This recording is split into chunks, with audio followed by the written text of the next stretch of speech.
এটা হচ্ছে সবচেয়ে ফান্ডামেন্টাল শর্ত। গণতন্ত্র বলেন, মানবাধিকার বলেন, আইনের শাসন বলেন, এটা হচ্ছে বেস।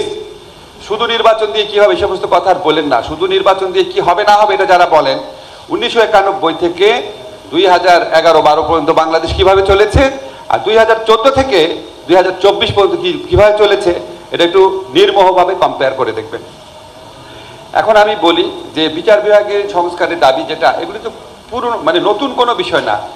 এগুলি বহু বছর যাবৎ আমরা উচ্চারণ করে আসছি। আমার মনে আছে, আমার নিজেরই মনে আছে, কমপক্ষে বোধ হয় 20-25 বছর যাবৎ বাংলাদেশে এই কথাগুলো উচ্চারিত হচ্ছে যে উচ্চ আদালতে বিচারক নিয়োগের জন্য আইন করতে হবে, নিম্ন আদালতের প্রকৃত স্বাধীনতা নিশ্চিত করতে হবে, উচ্চ আদালতের জন্য একটা সেক্রেটারিয়েট গঠন করতে হবে, একটা স্থায়ী প্রসিকিউশন সার্ভিস করতে হবে, আমাদের যে প্রসিডিউরাল লগুলো আছে এখানে লুপহোলসগুলো অ্যাড্রেস করতে হবে যাতে মামলা এত বিলম্বিত না হয়, আমাদের অল্টারনেটিভ ডিসপিউট রেজলিউশন সিস্টেমটাকে আরও এফিসিয়েন্ট করতে হবে, এগুলো কিন্তু আমরা জানি।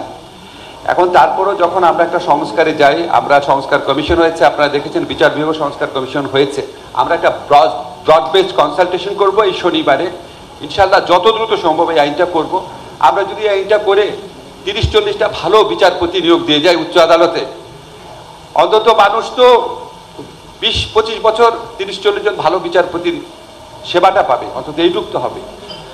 সেকেন্ড, আমাদের যে টার্গেট আছে বা ইচ্ছা আছে সেটা হচ্ছে উচ্চ আদালতের যে আলাদা একটা সেক্রেটারিয়েট দরকার। কেউ কেউ বলে সেক্রেটারিয়েট দরকার, নাকি উচ্চ আদালতে একটা মানে সচিবালয় নামকরণের মাধ্যমে দরকার, নাকি রেজিস্ট্রার জেনারেল অফিসকে সম্পূর্ণ ইন্ডিপেন্ডেন্ট করা দরকার। এটা একটু ডিবেট আছে। আমাদেরকে এগেই মাননীয় চিফ জাস্টিসের পক্ষ থেকে একটা প্রস্তাবনা দেওয়া হয়েছে, এটা নিয়েও আপনাদের সবার সাথে কনসালটেশন করবো, একটু কনসালটেশন লাগবে। এটা আমরা করে যাব, ইচ্ছা আছে এটা 3 মাসের মধ্যে করব। প্রথম যেটা বললাম সেটা 1 মাসের মধ্যে করব। আর এটা হচ্ছে আমাদের যে স্থায়ী প্রসিকিউশন সার্ভিস।